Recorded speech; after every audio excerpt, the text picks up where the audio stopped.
Good morning, everyone. Welcome to the Boulder Valley Unitarian Universalist Fellowship.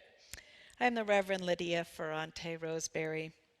I'm joined today by Service Associate Karen Griglack, playing our Vanna White today, as we will have a little fun answering your probing questions. Because this is a special service where we'll be just percolating questions, some submitted, some you can submit this very morning, even Zoomies. Because of all that, there won't be any joys and concerns today. So if you have something you'd like me or the lay pastoral care associates to know, please either come talk to me. You can find one of the lay pastoral care associates. They have name badges that say so. Or you can email us. It will go to all of us at laycarecoordinator@bvuuf.org.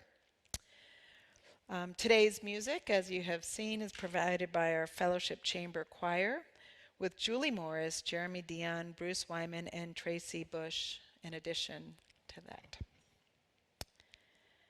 And as I say our welcome words today, I invite those of you on Zoom to shift into gallery mode if you aren't already there, and turn on your video if you would, please. If you are willing, that's the word.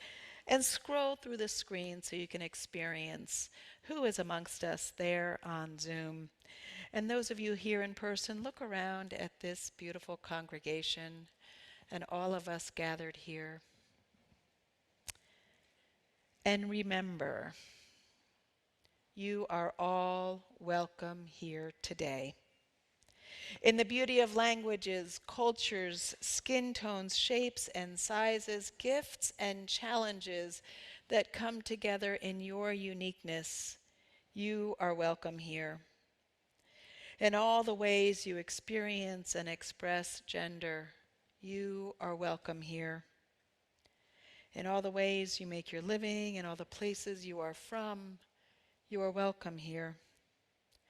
With all of the traditions that inform your spiritual life, you are welcome here. No matter how long you're away, nor how soon until you return, you are welcome here. And whether you come today with laughter in your heart or with tears, you are welcome here.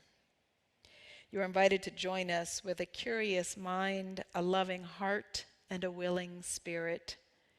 We welcome you here today. We commit ourselves as a congregation to being a center for spiritual exploration and justice making, and to anti-racism and anti-oppression work within our own hearts and within this congregation and outside into the world. If you're new here, we are glad you found us, glad you're checking us out today. Even those on Zoom, welcome, welcome. We invite you to take a few times to come a few times to really get to know us. Every Sunday is a little different here. And we have many opportunities during the week for people to connect with congregational life. Those on Zoom can check out the links in the chat to get you better connected. Those here in person can go to the foyer at the welcome table as well. If you're joining us on Zoom, please feel free to greet each other in the Zoom chat, and especially if you're a newcomer, let all the Zoomies know that so they can greet you individually. And if you are on Zoom and you forgot to submit a question to me, you're welcome to put that into the chat and we'll add them to the hat.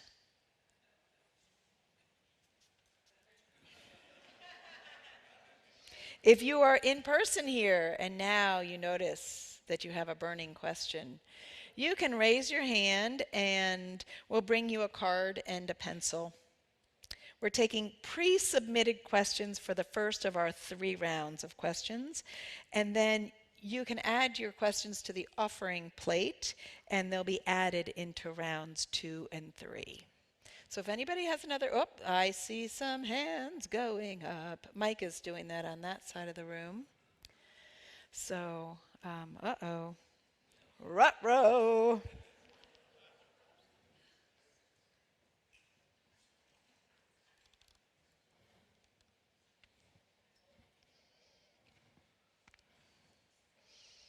And we'll get ready for our chalice lighting now, if there's no other questions. If you have a chalice at home, you can light it with me as we light our fellowship chalice. And so we know where all the chalices are. You can put that in the chat as well. Chalice lit in and the name of your town. And everyone, please say the words along with me as we light our chalice. We light this chalice for the warmth of love, the light of truth, and the energy of action. And now I'll sing our bowl again, inviting it. Oh, you know what I forgot? Turn around and say hi to each other, so you all. How dare I?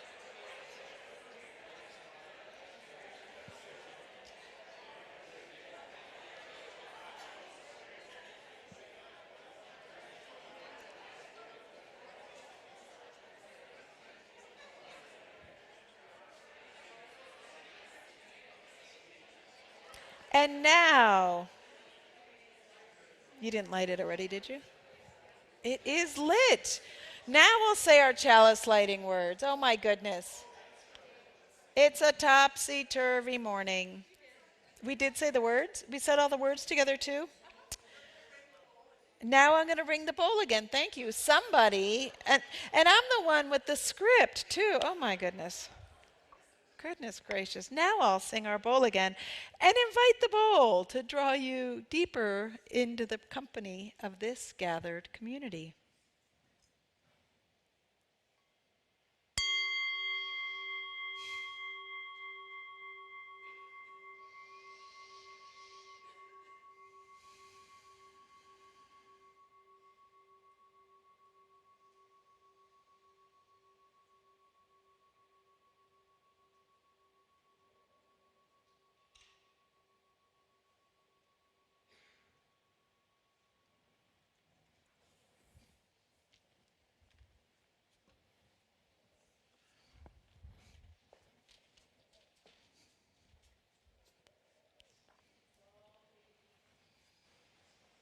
Let's all take a deep breath as we center with our welcome words.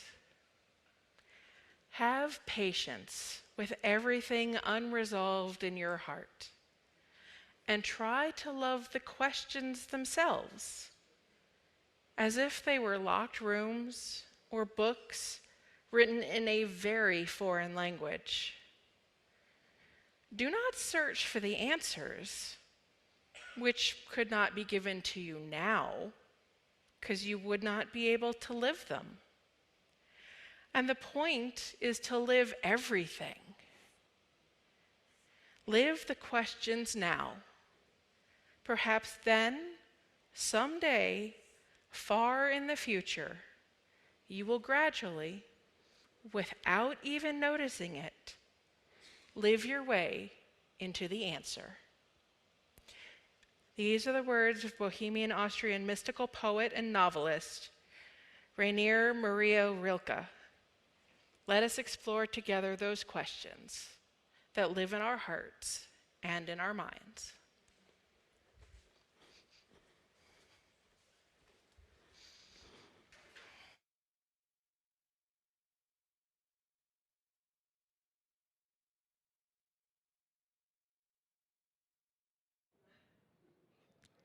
I'm sure.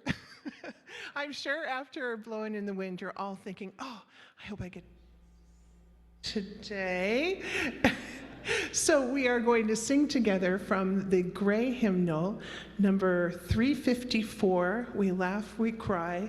And like Lydia was saying about Blowing in the Wind, this is one of the songs for me that kind of sums it all up. So if you would rise in body or spirit, hymn number 354 in the Gray Hymnal, and join along with me. We're going to sing verses 1, 3, and 4.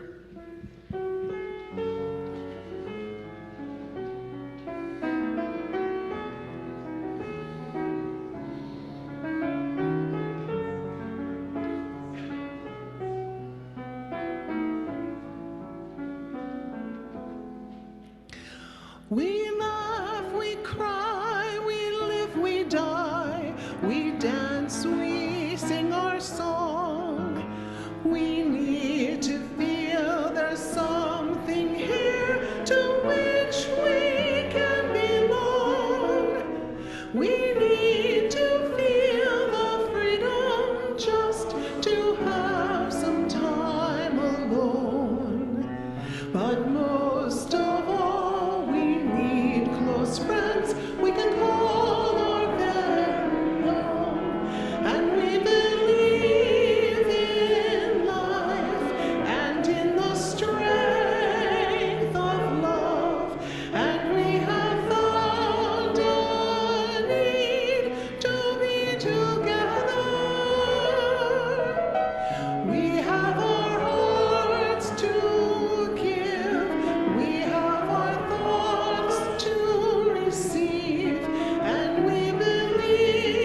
Our lives are full of wonder and our time is very brief.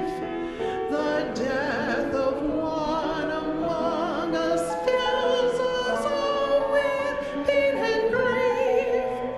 But as we live, so shall we die, and when our lives are done, the memories we shared with friends, they will linger on, and we believe in life and in the strength of love, and we have found a place to be together. We have the right to grow. We have the gift to believe that peace within our living is an answer. Verse 4. We seek elusive answers to the questions of this life. We seek to put an end to all the waste of human strife. We search for truth, equality, and blessed peace of mind. And then we come together here to make sense of what we find. And we believe in love and in the strength of love. And we have found our joy being together.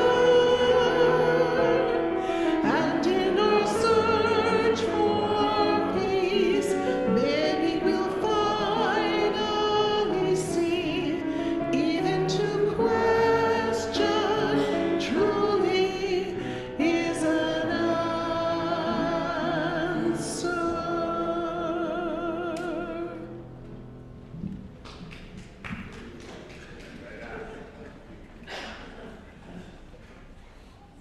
Okay, round 1 of 3. I need to get at least my little notes. Anybody want cards? Anybody else have questions? Now's your moment. All right. Oh, drum roll. I don't know. There we how go, to drum roll. Drum turn roll, on the please. drums. We are starting. Tad, start your timer. Starting the timer, 12 minutes, right? 12 minutes. Okay. Read it, or do you want me to give it to you? Read it, please. If someone said they weren't attending because BVUUF is too political, how would you respond? From Rosemary Arp. Great question, Rosemary. I get that question all the time. I both get too spiritual, not spiritual enough, too political, not political enough, right? So welcome to Unitarian Universalism. Inner depth, outer focus, like this is how, how do we bring those two things together? So I believe that a religious community, what we're coming to do is gather together to remind and support one another of how to live our best moral lives together. I think that's one of the draws. People say community, and there's lots of communities, as I've said before. Your bowling club or your knitting club is a community, and this is a particular kind of community, this one, where we're coming together to try and lead our best moral lives together. And I left Catholicism because it felt hypocritical. It felt like, particularly where I was, it was not in line with the life of Jesus that people were proclaiming to follow. And so, and most jarring for me as a child was that I grew up in an affluent community, and so I would hear the scriptures about give to the poor and all that, and then people would listen and nod and put their fur coats on and get in their Mercedes and drive home. And I couldn't put those together as a younger person. with that, I want to say we're all hypocrites to one point or another. We all are. We all live with these terrible discrepancies in our lives between the deeply held values that we have and what we know in our bones to be true and right, and the choices we make. Part of religious community is to lift up that gap and help us kind of make sense of that and close the gap a little bit more. That part is political. That is part of being connected to the public realm. And so I can't imagine a community that doesn't bring those things out into the world, because it becomes just too insular. So that's why I think we need both. We need both. So.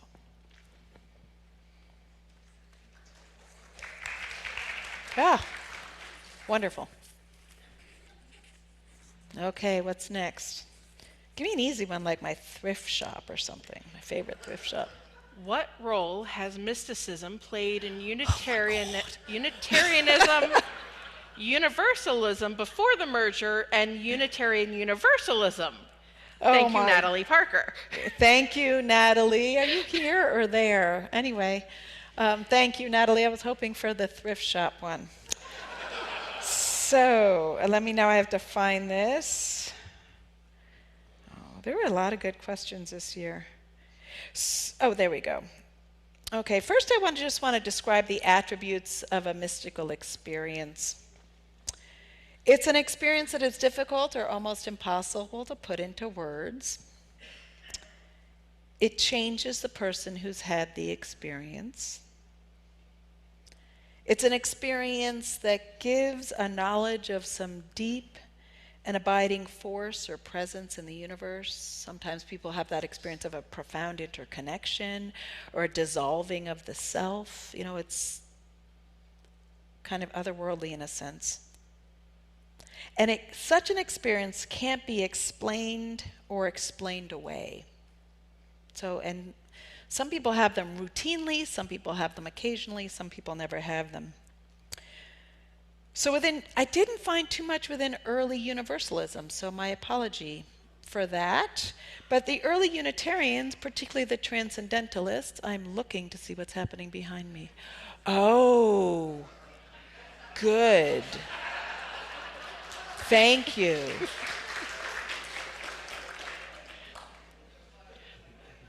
That reminds me of somebody was telling me about worship bloopers, and when I was in my internship, like the kid who was the shepherd lit himself on fire on the chalice on Christmas Eve. Yes, I had that experience. It's straight out of John Irving's book, you know. Yes, all was well. No one went to the hospital, but we did have a incendiary Christmas Eve service. So thank you. I don't want to repeat that. Thank you, Wendy. Early American Unitarians, the Transcendentalists, were particularly influenced by Eastern religions. They were some of the first people to translate some of these Eastern scripture. And with that came the desire for direct experience, which was direct experience of the divine, which was really different from the way Western religion and the religion of Jesus, who I think was a mystic himself, but the way it got turned into a kind of static, hierarchical, you need scripture, you need priests to interpret God in the world. So the early Unitarians, the Transcendentalists, really kind of busted us out of that. And they started wanting and experiencing and inviting others to experience direct connection with divinity. Oftentimes that happens in nature. Humanism within Unitarianism kind of, moved the pendulum back. And it's always a dance, right? If we're way in this mystical realm, we kind of lose track of the stuff that we need to kind of function in everyday life. But I believe if we're way in the rational realm, we are depriving ourselves of particular ways of knowing and being in the world that can give life its most beautiful moments. And within Unitarian Universalism, I am really happy to say I'm seeing a resurgence in mysticism. I feel like it's being talked about more. There's Facebook pages with UU mystics. I was in a clergy group of UU mystics, and so there's a lot more that's showing up within Unitarian Universalism. And again, I think we're just we're moving around these polarities of like a fully rational and a fully ethereal or mystical being. And it's, I think, one of the beauties of our religious tradition is that we can embrace both. So.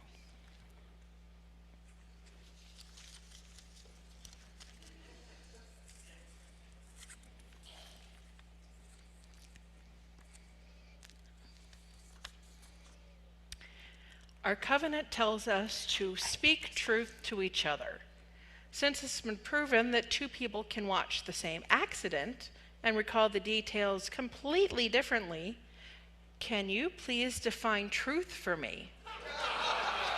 Debbie Lane. Thank you, Debbie. I think I saw you this morning. Where are you? She's with the kids. Okay, well, Debbie, thank you. So I guess I will say that we hate to admit it, but facts are different than truths. Oh, there we go. Amen, Brother Aaron. So the truths, when you say somebody can recall things differently, that's just about memory. So that's not necessarily based on truth. Truth can change as more knowledge is gained, right? What we consider factual truths, like the earth is flat. And truth can be arguable, as we are learning now in like just our election results, right? Like, depending on the sources you're hearing, you will believe different things and claim them as truths. Paul Austin, thank you, Paul, gave me a book called 15 Commitments of Conscious Leadership. And one of the commitments is to speak unarguable truths. I know. Yeah. So, unarguable truths are truths about your feelings, your body sensations, and your thoughts. And that feels like that's the covenantal part of it. To speak from our own experience, to be tapped into what our bodies are experiencing and saying us in their sensation, not like my thoughts think you're a jerk. That is the truth, right? That is not an unarguable truth. But you can tell when you're speaking to somebody if it's unarguable, because they can say, no, you're not, So I feel uncomfortable. Tracy might tell me, no, you're not, but he cannot actually know that for a fact, right? I thought we were going east is different than whether we really are going east or not, right? And so that my truth is my thought. Does that make sense? Sort of. And I've been playing around with that unarguable truths a lot and trying to speak from that place. And it's not an easy place always, because we want to go to proving something to somebody else. Yeah. 2-minute warning. 2-minute warning. Okay. 2 minutes, let's go. I got another one in me. Maybe it's about koala bears or something. Thrift shops. Oh, no. I am interested in knowing how you think about the notion of God and the idea of the ancestors on the other side and ascended masters, from Suzanne Arms. Minute 45, go. A minute 45. Okay, so for me, there were a lot of questions about God and afterlife this time, which was lovely. So for me, God is a process. God is a verb. I've had to let go. And of course, being enculturated as I am, there's a picture that forms of a man being enculturated as a Catholic with a beard, and I keep having to erase that from myself. And it's why I don't use the word very often, but it gets used, and so I need to, for myself, be thinking about that. You know, sometimes my colleague would say, "Tell me about the God you don't believe in," right? Because I probably don't believe in that God as well. So for me, God is the energy in the world. It is a process coming from this context of process theologians. Oh, there's Suzanne. And ascended masters was something I had to actually look up because I didn't have that term. I'm not personally a believer that a particular spirit gets reincarnated, but I do believe that there's some energy that goes back into the universe, and that perhaps in that sphere it is both particular and universal. But you know, this is all conjecture. And so God also for me is connected to evolution. It's creation. It is the pulse that got that fish to slowly grow legs and begin to walk out, legs and lungs, right? Like what is that is bringing people to higher and higher potentialities? So, am I done? You're done. You're done. I'm done. Part 1. Thank you all for your gracious listening. Each week, we remind ourselves of the abundance in our lives and in this community by giving half of our plate away to organizations that share our values. Today, the half plate is for Hope, or the Homeless Outreach Providing Encouragement, a nonprofit organization which came into being after the winter of 2007, when 5 individuals died of exposure-related illnesses in Boulder County. Hope's mission is to move those experiencing homelessness from the streets to a sheltered housing, a place to pick up one's mail, clothing, and bedding, have appointments with employment counselors, a hot meal at night, a safe parking lot to sleep in one's car, an overnight shelter, are all means to an end of providing assistance through Hope. Contact Hope. The link is in the chat. You can text your donation at the number on the screen, or if you're in the fellowship today, you're also welcome to place a donation in the offering plate as it passes. Please give generously as you so often do. And if you have a question that you'd like added to the hat, go ahead and raise your arm and I will come by and collect those if they haven't been collected already. Thank you. For the work of this fellowship and the work of Hope, bringing hope and love and reason, justice, and compassion into our world, we dedicate our offerings.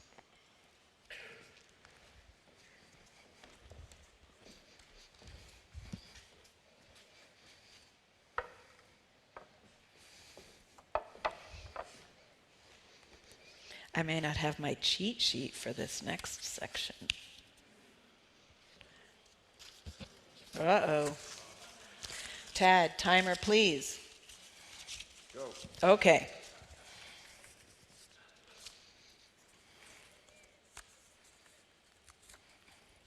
Oh, that's a new one, too. I can tell. With the constant changing landscape of life, parenting, aging, societal upheaval, how do you personally work with regret? Thanks. Anonymous. Anonymous. Oh, wow.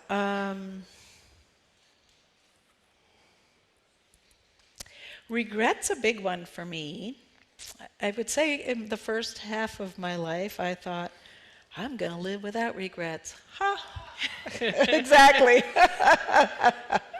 Probably in the first, no, I'd say in the first third, I felt like constantly, I grew up in kind of a shame environment, so I was constantly regretting. Then I kind of blew out of that, and now I'm like, wish that hadn't happened. So there was a certain point in my life where I created a box called the I Wish I Had box. I have a box. And I just put a whole bunch of regrets in there. I wish I had, I wish I had. And it has a mirror in it when you flip it open. And so the mirror is in part to say, yes, that is me. I am that too. But my work is to say I am not only that and those mistakes I made or those things I wish I had done, which actually may or may not be mistakes because we can't predict the future, what would have happened if I hadn't done that. But I am trying to work with my regrets. Now people tell me, people close to me that I'm married to, tell me that sometimes I go to that place and it's a shame place. So I'm trying to work on that place of like accountability for my life without it turning into like a place of shame that is paralyzing. Shame can be paralyzing. So that's how I work with regrets. I work with them. So.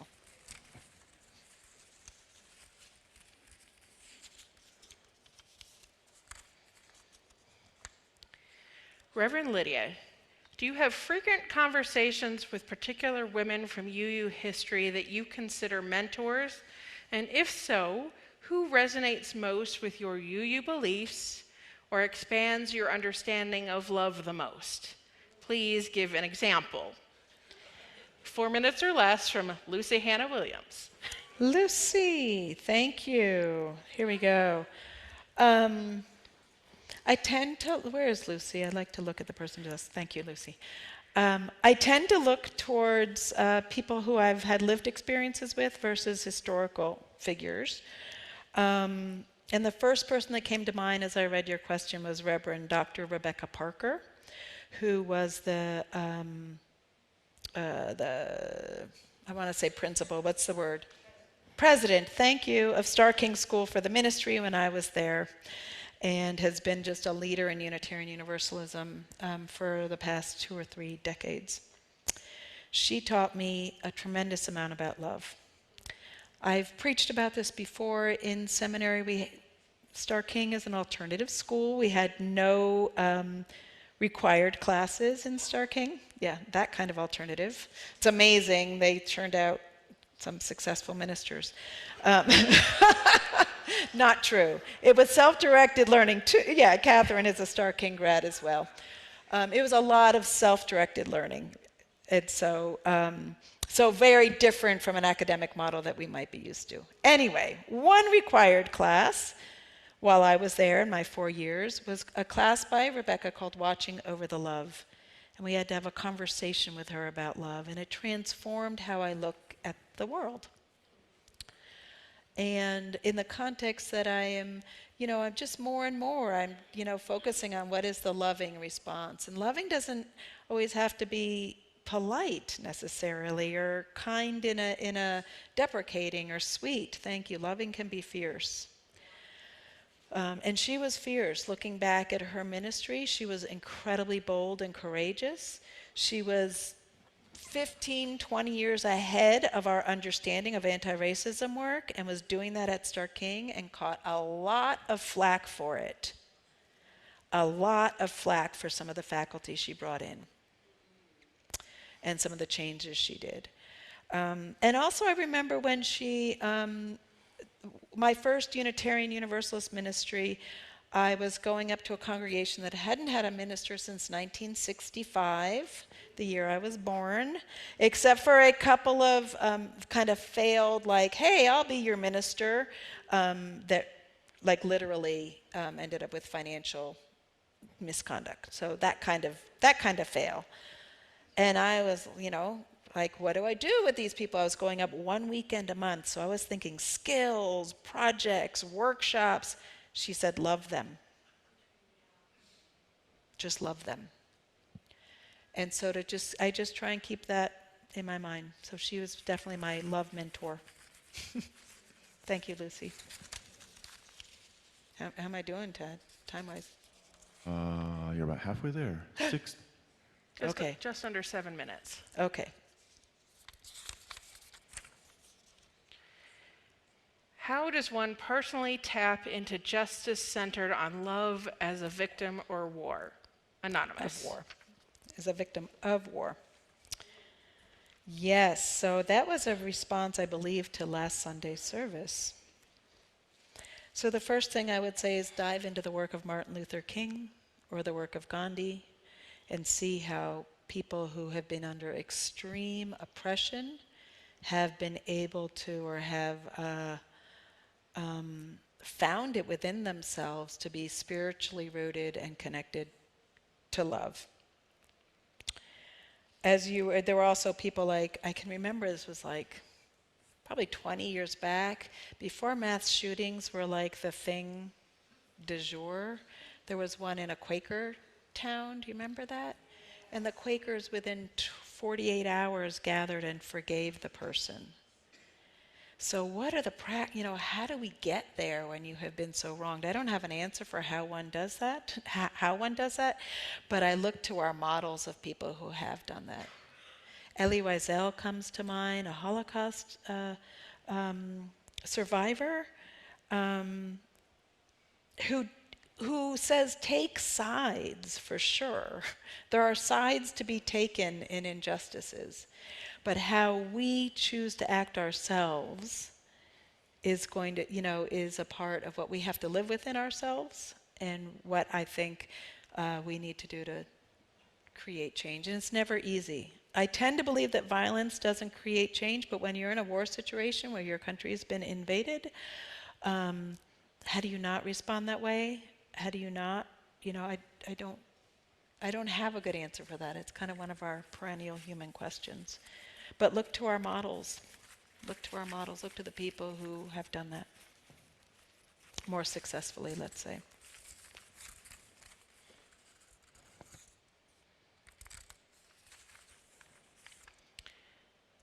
What is the relationship between inner depth and outer focus? By Don Engelstad. 4.5 minutes. Pressure's on. You can't have one effectively without the other. Done. No. So here's my sense. If we are focusing on our own inner depth, our own inner growth, without it having an impact on how we behave, it can just be a form of, narcissism is too strong of a word, but just a form of inner navel gazing. How about that? Right? And so that's important to do. It's important to cultivate our own self-awareness, to recognize how our lives, our behaviors impact the world. But if it doesn't change behavior, that's the outer focus, then it's ineffectual. The flip side is if you're just outer focus, like I actually, what brought me to seminary was being an outer focus person and realizing that I was at times doing harm, and there was some spiritual work I needed to do to bring those in alignment for myself. And so the outer focus needs us to be self-disciplined, self-aware, in order to do it effectively, and again with love.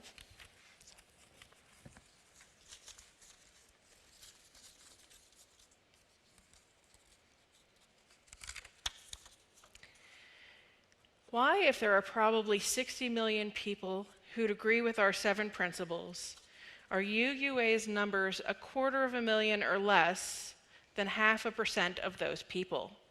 Pete Wernick. Oh, Pete. Are you on Zoom? Hi, Pete. I don't think there's a really simple answer to that. I think all religious denominations are in a downslide. Actually, somebody just sent me an article about the real why about it that I have yet to read.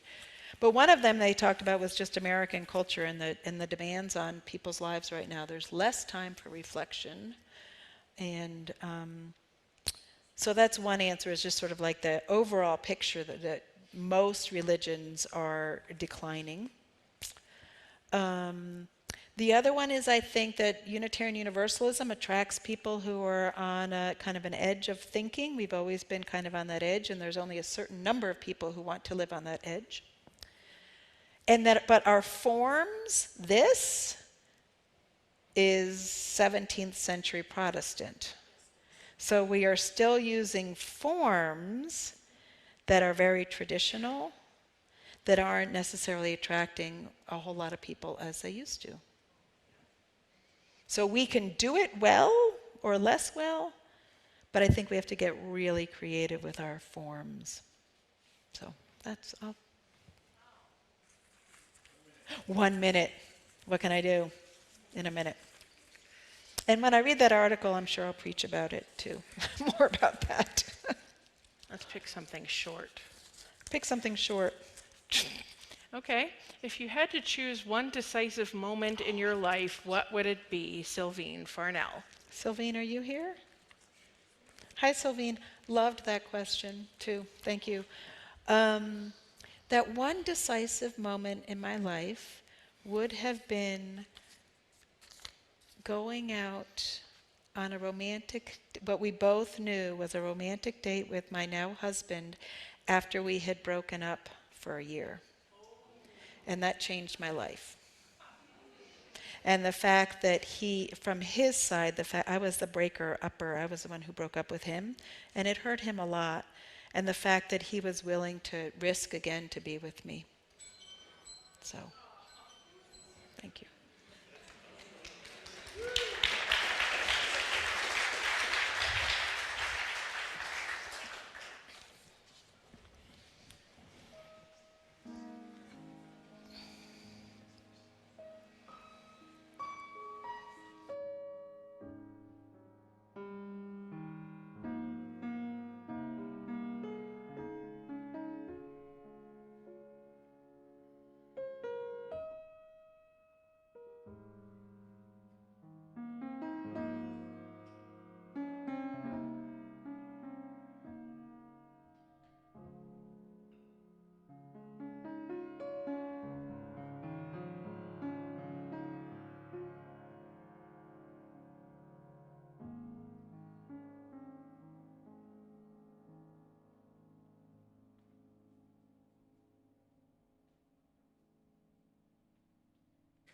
Third and final round. Anybody want to do a stretch? A seventh inning stretch or anything? Feel free. I kind of need it. There we go. Thank you. Okay. All right.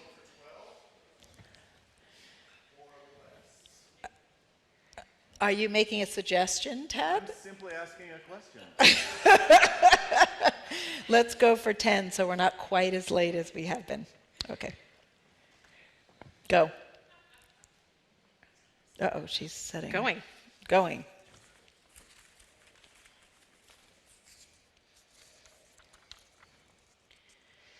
You use the word love a lot. Please define love as you mean it. From T.C. Christopher. I know. Thank you, T.C. I think love is an action and a choice, and it's an orientation towards life. Where's T.C.? I saw you come in. Thank you, T.C. Unfettered, positive regard for the well-being of others. A desire to bring that forth, that unfeathered, positive regard. One of the definitions in romantic love that Scott Peck uses is the definition of the desire for one's spiritual growth and doing for another person's spiritual growth and working, being with them. That he defines it more eloquently than I do on round 3. For me also, love is constantly exploring the limits of my own self-interests and expanding them so that I can be more inclusive in the context of all of creation. But it is this deep desire for the goodwill of others.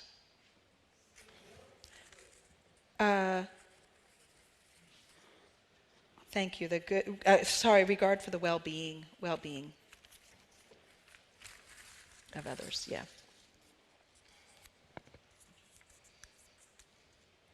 There you go. What is your favorite thrift shop? Thank you. from Pat Balthrop. Thank you, Pat, because I was hoping that, is Pat here today too? I don't know if I see her. No, maybe she's on Zoom. I have 3. Treasures in Lafayette. Nod in agreement. You can nod and cheer. Nobody is paying me. I'm not, for this endorsement. Fabulous Finds, Longmont. Oh, I love that one. I'm not in Longmont often enough. And the third one is one I just found in Denver with my daughter called Second Love. And it's 2 female-owned. I think all 3 of those are female-owned, but there are 2 stores next to each other. One is Second Love, and the other one is a reuse yoga one, so yoga pants and stuff. So they're next to each other. Highly recommend them. Boulder? I don't have any in Boulder. Oh, Apocalypse, if you like young, hip stuff. I've been there with my son. That's a great one. Have you been there? Yes. Yeah, I like Apocalypse a lot. 7 minutes. What are 4 key words to describe a strong, thriving UU congregation? Millie Montgomery. I know, Millie. I picked my words. Where's Millie? Thank you. Multi-generational. Congregations are one of the last intentionally multi-generational communities we have. So how important that is, and how important it is that we live into that in real ways. Socially engaged. Socially engaged together and socially engaged out in the world, connected out into the world. Relevant. So that what's happening here, people can take with them or matches what they're experiencing in other areas of their life, and doesn't to minimize that disconnect. And fun. Those are my 4 words.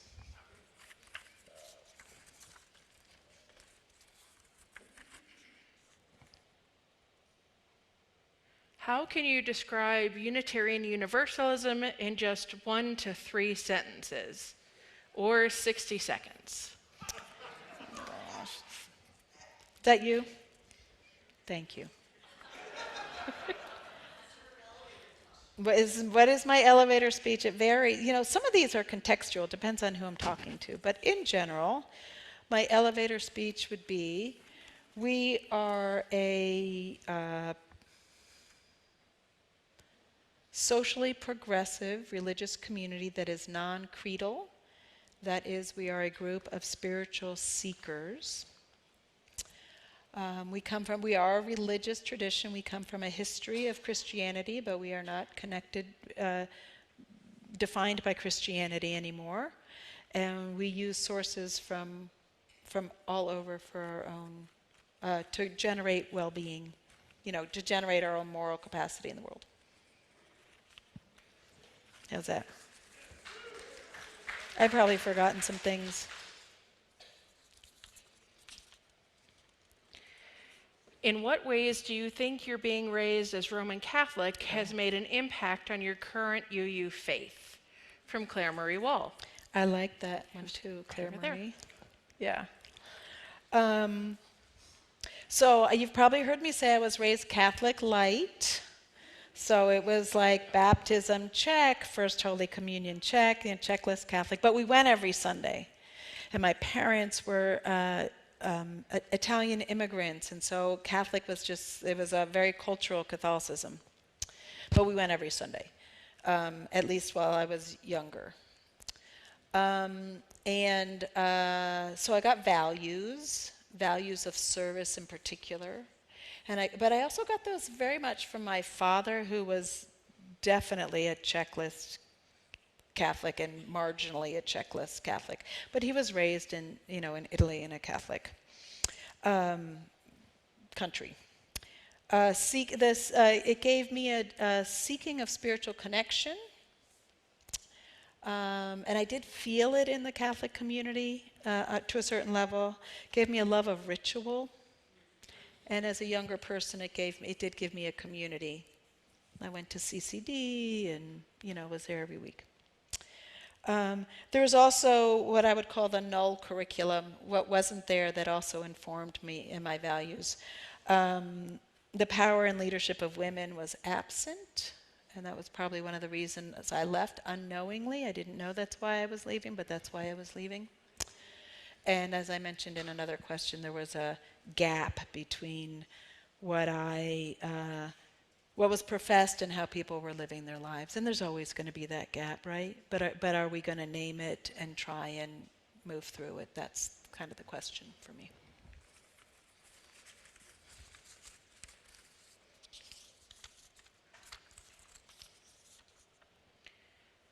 Why isn't the koala considered a bear? Jean Canella. Okay, thank you, Jean. So, first of all, I tried looking this up. I tried getting an answer on ChatGPT, but I am like so much of a Luddite that I couldn't figure out how to do it without paying or without having to do a 3-day trial, which then I would forget, and then I would start to pay. So I went back to Google. That is very Luddite-like. Because they're marsupials and their young are born not fully developed and so have to stay in a pouch. Yes, I got the answer to that. That's why. Yeah. It doesn't have any qualifications. Oh! Thank you, Jean. 1 minute warning, okay. It doesn't have any qualifications. What's your favorite UU hymn and why? That was Nicolette. Depends on my mood. There's some really somber ones that I absolutely love. I find myself singing, like Voice Still and Small. I love Blue Boat Home. I love Spirit of Life because I've been singing it since 1987.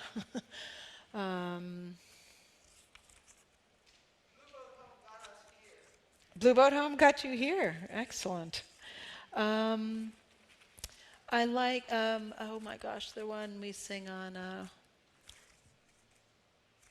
I don't remember music very well, so I find myself singing hymns a lot, but I don't remember them.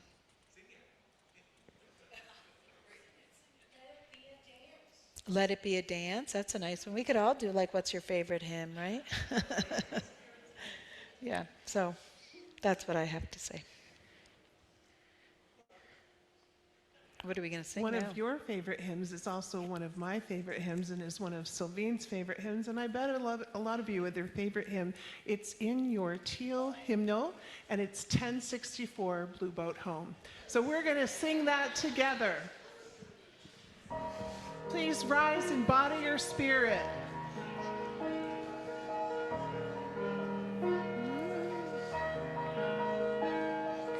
Though below me I feel no ocean, standing on these mountains and plains, far away from the rolling ocean, still my dry land heart can say, I've been sailing all my life now, never harbor or port have I known. The wide universe is the ocean we travel, and the earth is my blue boat home.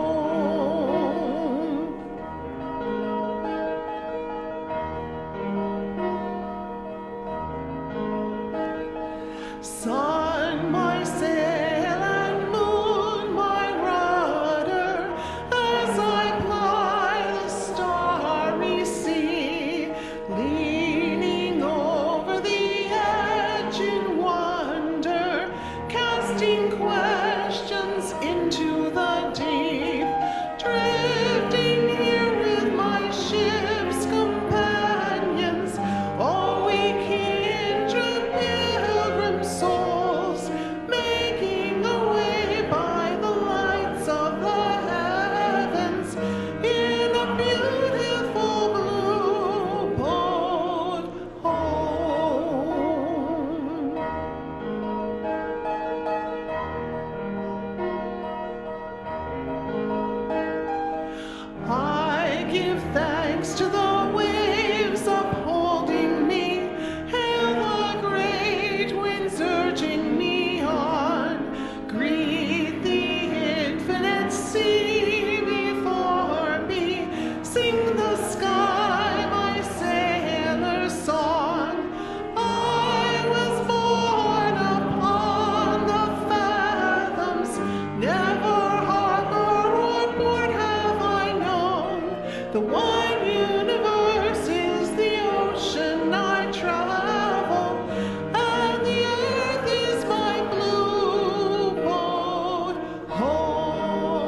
Beloveds,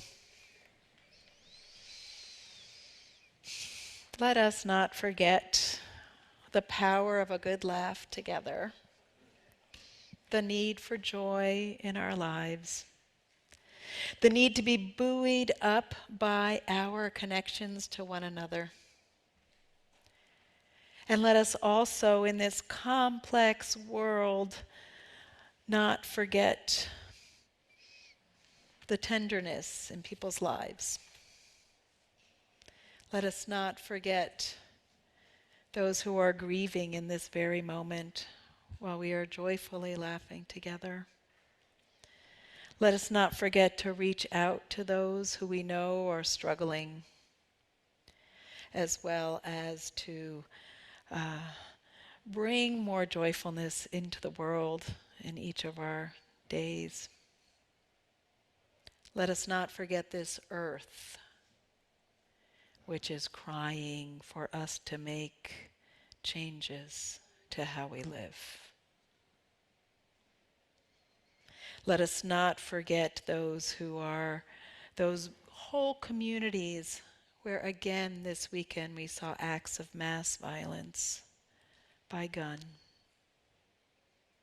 Let us do our part to bring the love that we have, the joy that we have into the world, and to serve others from a place of connection, community, and love. May this be our promise and our prayer. Blessed be.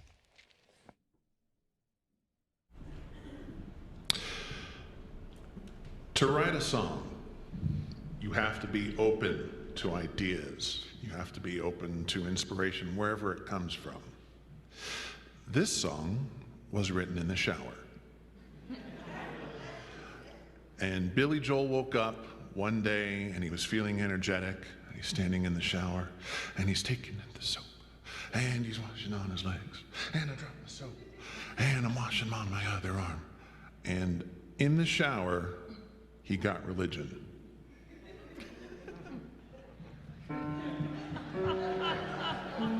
I did not know that.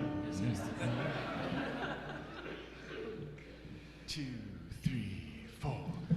In the middle of the, I go walking in the middle of the, I go walking in the middle of the, I go walking in the middle of the, I go walking in the middle of the, I go walking in the middle of the, I go walking in the middle of the, I go walking in the middle of the, In the middle of the night, I go walking in my sleep, from the mountains of faith, to the river so deep. I must be looking for something, something sacred I lost. But the river is wide, it's wide, and it's too hard to cross.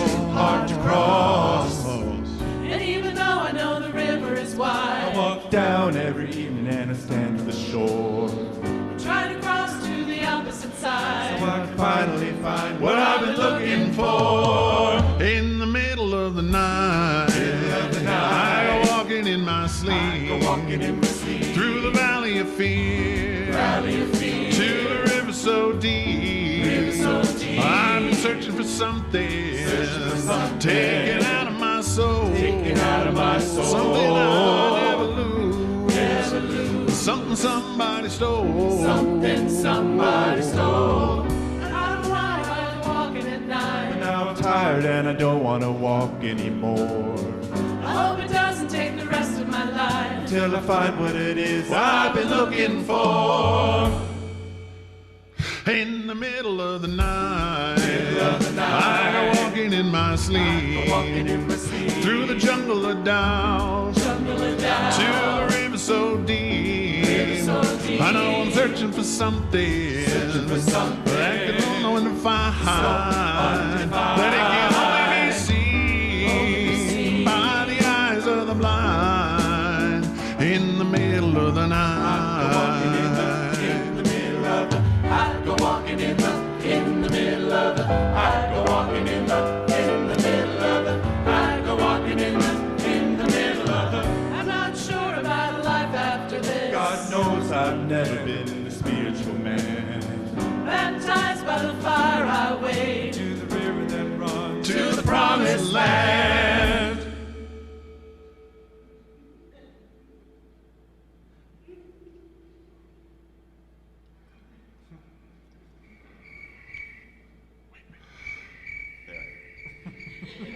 In the middle of the night, I go walking in my sleep, through the desert of truth, to the river so deep.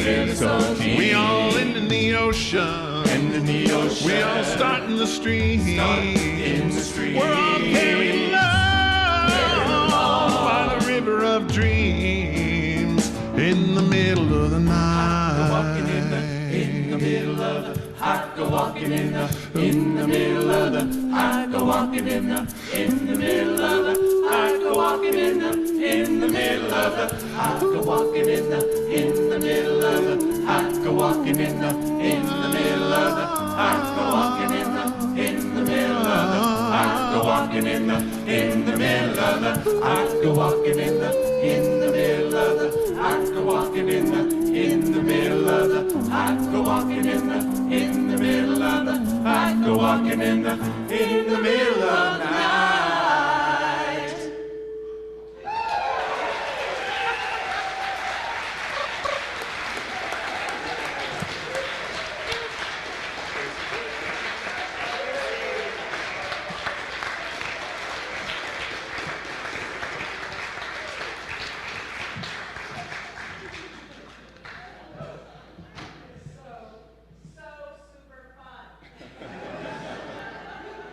You guys look like you're ready to stand up and hold hands, but I'm gonna, or to hold hands. You can hold hands for this whole time, but I have a couple of short announcements, and we're gonna extinguish the chalice, and then we can hold hands. So, but you can do it if you want now. So, just a reminder that 2 Sundays from now is the official beginning of our congregational year again. It's our merging of the waters Sunday. It's a beautiful ritual that brings everyone together. Bring water that is meaningful, representative of a meaningful moment in your life, and we put them all together to remind ourselves of the blending of our community. And this is in terms of outer focus. This is the first Sunday food share. We'll collect items for Sister Carmen's food bank. Is that my number? No, it's not. It will restart next weekend, September 1st through 3rd. Our blue barrels will be outside each door to collect egg cartons, cleaning supplies, and food donations. And now we will extinguish our chalice, but not the warmth of love, the light of truth, or the energy of action. These we will carry in our hearts until we meet again. And now if you would join hands, if you are comfortable doing so, or if you just feel like giving yourself a hug today, that's perfectly fine. And let us go forth, living the questions of our lives, living into an answer by our own self-reflections, by our actions. May we be the people we most want to be in the world. Blessed be.